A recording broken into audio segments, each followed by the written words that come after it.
अस्सलाम वालेकुम स्टूडेंट्स, उम्मीद करती हूँ कि आप सब बिल्कुल खैरियत से होंगे। जैसे कि आप लोग जानते हैं कि हमने अपने लेक्चर्स का बाकायदा आगाज़ कर दिया है और हमने सबसे पहले उन टॉपिक्स को सिलेक्ट किया है जो कि इस साल हमारे क्लास 11th और क्लास 12th के स्टूडेंट्स के लिए कॉमन है। उस हवाले से आपका सबसे पहला चैप्टर है रिप्रोडक्शन का चैप्टर, जो कि दोनों क्लासेस में कॉमन है। और उसमें से हमने लास्ट वीडियो लेक्चर में मेल रिप्रोडक्टिव सिस्टम के हवाले से डिस्कस किया। एंड इंशाल्लाह in today's video lecture we will discuss about female reproductive system. और आपको बहुत आसानी से, बहुत इजी वे में तमाम चीज़ों की अंडरस्टैंडिंग डेवलप हो जाएगी। सो फर्स्ट ऑफ़ ऑल, अगर आप लोगों ने चैनल को सब्सक्राइब नहीं किया सो काइंडली आप लोग चैनल को सब्सक्राइब कर लीजिए ताकि हमारी वीडियोज़ डेली बेसिस पर आप लोगों तक पहुँचती रहें। बच्चों, सबसे पहले रिप्रोडक्शन क्या है? रिप्रोडक्शन एक ऐसा अमल है जिसके थ्रू कोई भी जानदार अपनी ही शक्ल के, अपनी ही नौइयत के, अपनी ही किस्म के दूसरे जानदारों को बर्थ देता है। ठीक है, उन्हें पैदा करता है। इस प्रोसेस को हम रिप्रोडक्शन का नाम देते हैं, बिल्कुल सिंपल अल्फाज में। ठीक है, सो रिप्रोडक्शन क्या है? The ability of an organism to produce new offsprings और organisms of its own kind is known as reproduction.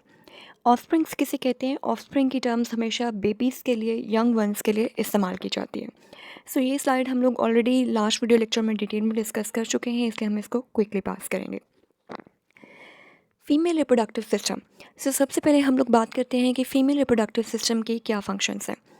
Female reproductive system के दो मेन फंक्शंस हैं। अगर आप लोगों को याद हो तो हमने मेल रिप्रोडक्टिव सिस्टम के केस में भी दो मेन फंक्शंस पढ़े थे। Number one was production of sperms, which is known as spermatogenesis, and number two is transfer of sperms. Similarly female reproductive system के केस में भी हमारे पास दो मेन फंक्शंस हैं। Number one is production of eggs which is known as oogenesis, and number two is production provide site for the nourishment of embryo for 9 months। ठीक है, female body के अंदर सबसे पहला मेन काम क्या है फीमेल रिप्रोडक्टिव सिस्टम का? कि फीमेल्स एग प्रोड्यूस करते हैं।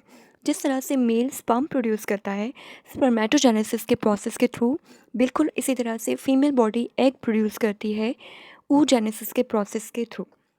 और दूसरा काम क्या है? Provide site for the nourishment of embryo for 9 months। Female reproductive system का एक काम ये भी है कि फ़ीमेल 9 months के लिए डेवलपिंग फीचर्स को, डेवलपिंग एम्ब्रियो को, ऑफस्प्रिंग को कैरी करती है, उसे नरिशमेंट प्रोवाइड करती है, उसे खुराक प्रोवाइड करती है, उसे फूड एंड प्रोटेक्शन प्रोवाइड करती है। ये आपके पास फीमेल रिप्रोडक्टिव सिस्टम के दो मेन फंक्शंस हैं।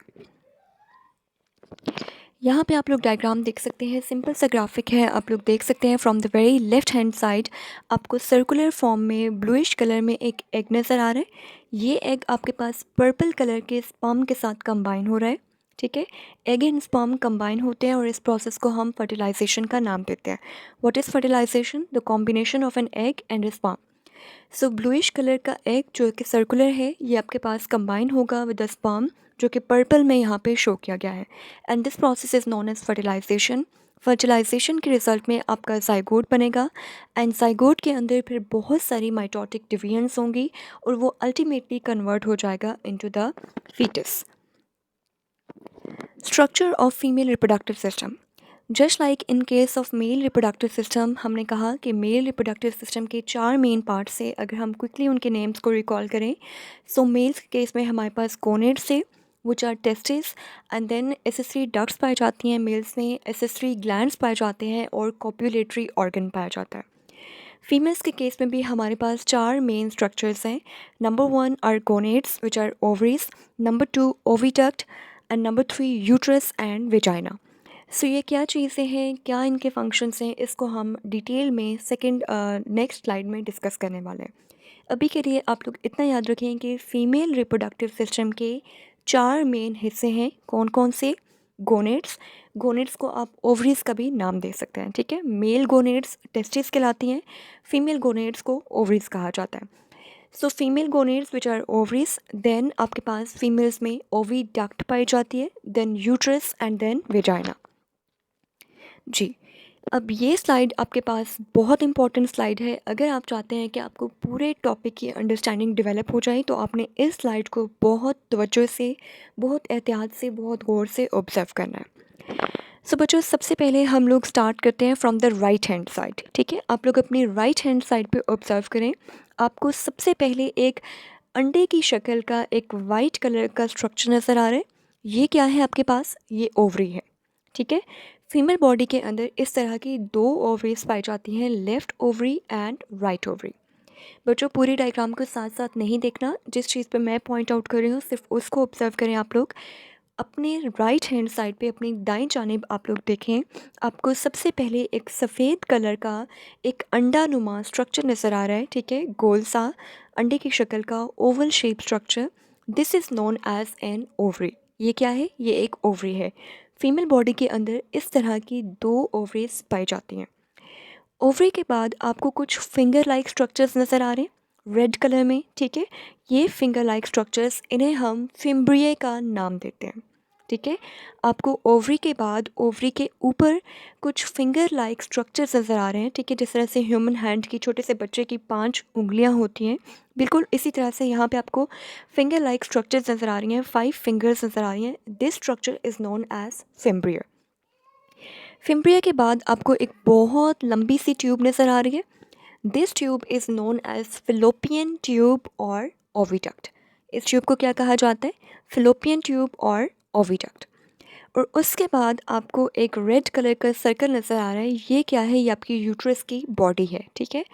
यूट्रस की बॉडी, यूट्रस का फंडस का पोर्शन, एंड देन बिल्कुल आपको लास्ट में एक नैरो सी ओपनिंग नज़र आ रही है यूट्रस के एंड पे। This is known as cervix. And then आपके पास बिल्कुल एंड पे एक ट्यूब लाइक स्ट्रक्चर है, जो कि तकरीबन 10 से 15 सेंटीमीटर तक लॉन्ग ट्यूब होती है, 8 टू 10 सेंटीमीटर लॉन्ग ट्यूब, जिसे वेजाइना का नाम दिया जाता है, ठीक है। ये सारी चीज़ें हम लोग अगली स्लाइड्स में इंशाल्लाह डिटेल में डिस्कस करेंगे। अभी के लिए आपने सिंपल इन चीज़ों की पोजीशनिंग को समझना है कि कौन सी चीज़ का नाम क्या है, ठीक है बच्चों। सो ये पूरी डायग्राम आपके पास क्या है? This is female reproductive system. And female reproductive system के अंदर आपने सबसे पहले देखा कि आपके पास कुछ अंडे की शक्ल की ओवल शेप स्ट्रक्चर्स हैं, जिन्हें आपने ओवरीज का नाम दिया। ओवरीज आपके पास एग प्रोड्यूस करते हैं, ठीक है। वो एग आपके पास मूव करके फिम्ब्रिया में आ जाता है, फिम्ब्रिया से मूव करके वो एग आपके पास ओविडक्ट में पहुंचता है, एंड देन यूट्रस के अंदर पहुंच जाता है। तो अब ज़रा आप लोग आ जाएं अपनी लेफ़्ट हैंड साइड पे, ठीक है। अब आपने कहाँ पे ऑब्ज़र्व करना है? अपनी लेफ़्ट हैंड साइड पे आपने ऑब्ज़र्व करना है। सो आपको एक रेड कलर का सर्कल नज़र आ रहा है, जिस चीज़ को मैंने हाईलाइट किया है, ठीक है। सो यहाँ पे जो आपकी ओवरी है, ओवरी ने एक एग प्रोड्यूस किया। बच्चों इस चीज़ को आपने बहुत अच्छे से, बहुत गौर से सुनना है। ओवरीज के अंदर ओवरी ने क्या चीज़ प्रोड्यूस की? एक एग प्रोड्यूस किया, ठीक है, जो कि आपको यहाँ पे येलो कलर में नज़र आ रहा है। ये छोटा सा एग है, जिसे हम एग भी कह सकते हैं और oocyte भी कह सकते हैं। ये एग यहाँ से ओवरी से रिलीज़ होकर कहाँ पे पहुँच गया? फिम्ब्रिया के अंदर। और फिम्ब्रिया से मूव करके कहाँ पे पहुँच गया? ओविडक्ट के अंदर। अब बच्चों ओविडक्ट के अंदर ये एग पहुंच गया। हर महीने ये एग यहाँ पे पहुंच जाता है, ठीक है। फीमेल बॉडी के अंदर हर महीने इस तरह से एक एग रिलीज़ होता है, और वो कहाँ पे पहुंच जाता है? Into the oviduct. ओविडक्ट के अंदर पहुंचने के बाद ये एग, अगर तो फीमेल बॉडी के अंदर स्पर्म्स प्रेजेंट हुए, सो ये एग फर्टिलाइज हो जाएगा विद अ स्पर्म, ठीक है। जिस तरह से हमने लास्ट स्लाइड्स में डिस्कस किया कि एग और स्पर्म्स कंबाइन होते हैं तो जाइगोट बनता है, बिल्कुल इसी तरह से यहाँ पे ये एग आपके पास कंबाइन हो जाएगा। किसके साथ? स्पर्म के साथ। जैसे ही आपका ये एग स्पर्म के साथ कंबाइन हो जाएगा, तो उसे हम क्या नाम देंगे? जाइगोट का। सो ये फर्टिलाइजेशन का अमल कहाँ पे हुआ? ओविडक्ट के अंदर, ठीक है। इस ट्यूब के अंदर, इस फिलोपियन ट्यूब के अंदर, ओविडक्ट के अंदर आपके पास फर्टिलाइजेशन हुई, एग कंबाइन हो गया विद द स्पर्म, और आपके पास क्या चीज़ बन गई? जाइगोट। वो जाइगोट, अब यहाँ पे ज़रा वाइट एरो को देखें। वाइट एरो आपको क्या शो कर रहा है? कि ये एग आपके पास यहाँ से ओविडक्ट से मूव करके कहाँ पे चला जाएगा? इनटू द यूट्रस बॉडी, ठीक है। यूट्रस की बॉडी के अंदर ये एग आपके पास, ये जाइगोट वहाँ पे पहुँच जाएगा। जाइगोट पूरे 9 महीने अपना वहीं पे टाइम गुजारेगा, and then it will be released from the vagina. So this is the whole scenario.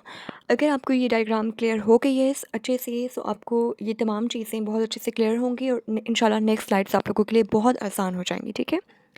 Okay. सो अब यहाँ पे हम थ्योरेटिकल वे में थोड़ा सा चीज़ों को डिस्कस करेंगे। गोनेड्स, ओवरीज के बारे में आपने ऑलरेडी सुना कि ह्यूमन बींग्स में फीमेल बॉडी के अंदर पेयर ऑफ ओवरीज पाई जाती हैं, यानी कि 2 ओवरीज प्रेजेंट होती हैं। और वो कहाँ पे प्रेजेंट होती हैं? इनसाइड द बॉडी, ठीक है। ओवरीज आपके पास इनसाइड द बॉडी प्रेजेंट होती हैं, into the peritoneal cavity. Peritoneal cavity क्या है? आपका जो एब्डोमिनल रीजन है, जो आपका पेट का रीजन है, this is known as peritoneal cavity, ठीक है। सो ओवरीज के अंदर बच्चों आपके पास ओवरीज क्या है? ओवरीज सॉलिड है, ओवाइड स्ट्रक्चर्स हैं, ओवाइड मीन के ओवल शेप स्ट्रक्चर्स हैं, और इनके अंदर, ठीक है, अब हम ओवरी को आगे डिटेल में डिस्कस करेंगे कि ओवरी का कैसा स्ट्रक्चर होता है। ओवरी के अंदर आपके पास छोटे छोटे बहुत सारे सैक लाइक स्ट्रक्चर्स पाए जाते हैं, ठीक है, थैलानुमा स्ट्रक्चर्स पाए जाते हैं, जिन्हें आप ओवेरियन फॉलिकल्स का नाम देते हैं। उन ओवेरियन फॉलिकल्स के अंदर आपके पास एग प्रेजेंट होता है, ठीक है, और वो एग वहाँ से रिलीज़ हो जाता है। जब वो एग उन ओवेरियन फॉलिकल से रिलीज़ होता है तो इस प्रोसेस को हम ओव्यूलेशन का नाम देते हैं, और पीछे जो हमारी रप्चर्ड फॉलिकल बचती है उसे हम कॉर्पस ल्यूटियम का नाम देते हैं। मुश्किल लग रहा होगा, स्लाइड मैंने सिर्फ और सिर्फ इसलिए ऐड किया है ताकि अगर आप लोग बुक से पूरा मेमोराइज़ नहीं कर सकते तो आप लोग यहाँ से इसको मेमोराइज़ कर सकें। डिटेल में हम लोग इसको अंडरस्टैंड करेंगे फ्रॉम द डायग्राम। सो बच्चों यहाँ पे देखिए, ठीक है, ये जो ग्रीन कलर का पूरा स्ट्रक्चर आपको नज़र आ रहा है, ये क्या है? ये फीमेल गोनेड्स हैं, ये फीमेल ओवरीज हैं। तो आपको नज़र आ रहा है कुछ अंडे की शक्ल का ये स्ट्रक्चर है, ठीक है, सॉलिड स्ट्रक्चर है, बिल्कुल जैसे बॉल होती है, एक बैडमिंटन बॉल होती है, बिल्कुल उस तरह का सॉलिड सा ये स्ट्रक्चर है, और इसे हम ओवरी का नाम देते हैं। ओवरी के अंदर आप लोग ज़रा देखें, जिसको हमने लेबल किया है इमेच्योर फॉलिकल्स, ठीक है। ये इमेच्योर फॉलिकल्स क्या हैं? फॉलिकल अपने माइंड में रखें कि follicle are sac like structure, थैलानुमा छोटे छोटे स्ट्रक्चर्स, ठीक है। सो ये आपके पास क्या है? छोटी छोटी थैलियाँ हैं जो कि कहाँ पे पाई जाती हैं? ओवरीज के अंदर पाई जाती हैं। सो बच्चों, ओवरी के अंदर छोटे छोटे टाइनी सैक लाइक छोटे छोटे थैलानुमा स्ट्रक्चर्स पाए जाते हैं, जिन्हें हम ओवेरियन फॉलिकल्स का नाम देते हैं। ये ओवेरियन फॉलिकल स्टार्टिंग में इमेच्योर होती हैं। यहाँ पे आपको नज़र आ रहा है कि सबसे पहले बिल्कुल छोटी सी थी, थोड़ी सी बड़ी हुई, फिर मज़ीद बड़ी, फिर थोड़ी सी बड़ी, और फिर उससे बड़ी। सो ये सारी क्या है? ये आपके पास इमेच्योर फॉलिकल्स हैं। इमेच्योर फॉलिकल के बाद एंड पे आपको एक अलग से नज़र आ रही है मेच्योर फॉलिकल, ठीक है।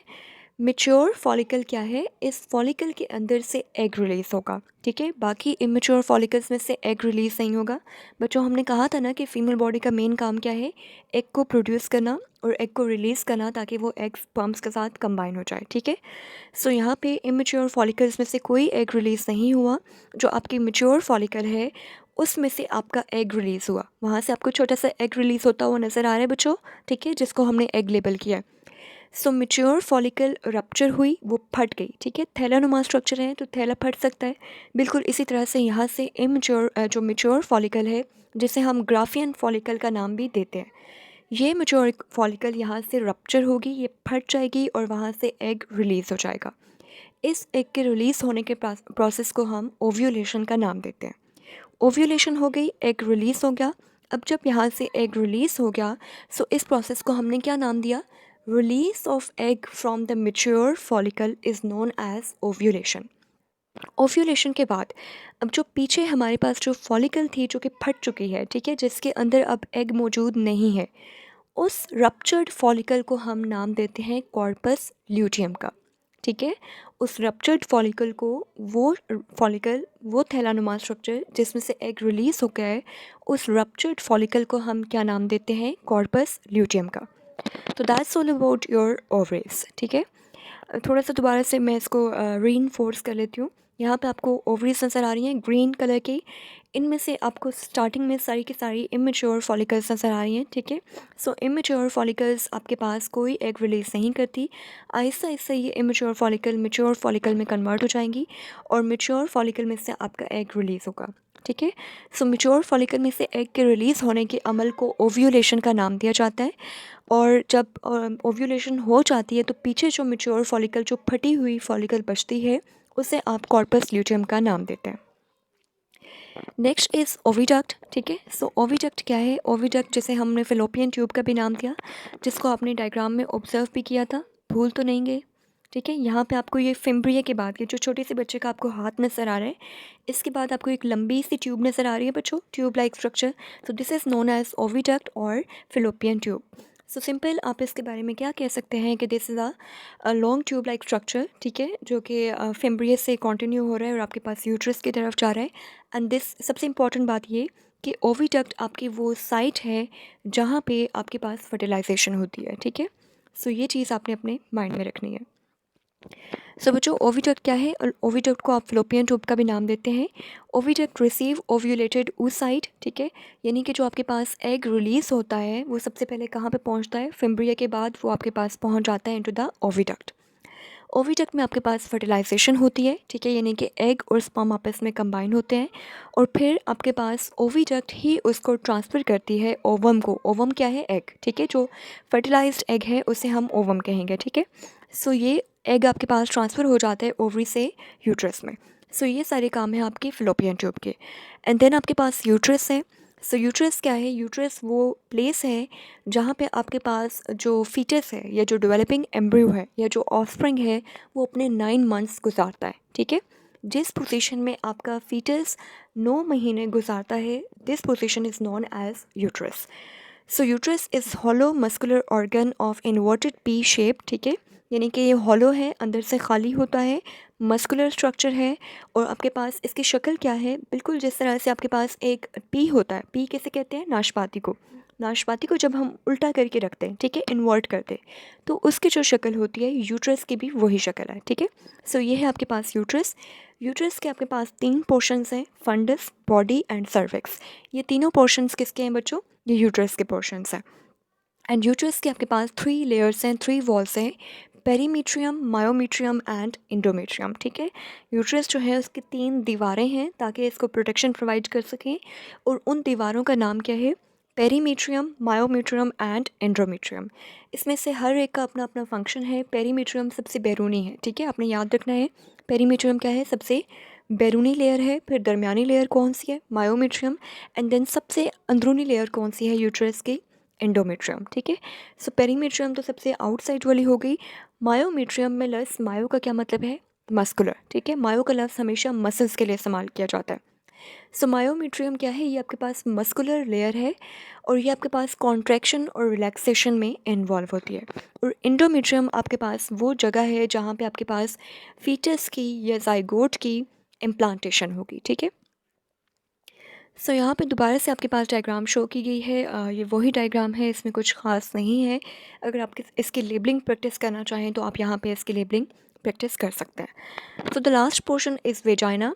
Vagina is also known as birth canal, ठीक है। This is a portion through which the foetus will come out of the body and this is a long tube like structure of around 8 to 10 centimetre long, ठीक है। सो यहाँ पे इस diagram में आपके पास portion को हाईलाइट किया गया है। This is known as vagina. This is an 8 to 10 centimetre long tube and this is also known as birth canal through which the foetus will come outside of the body, ठीक है। So this is vagina. So that's all about from female reproductive system. I hope कि आपको तमाम important concept clear हो चुका होगा। सो channel को subscribe कर लीजिएगा ताकि हमारी वीडियोस आप लोगों तक पहुंचती रहें। Thank you so much. अल्लाह हाफिज़।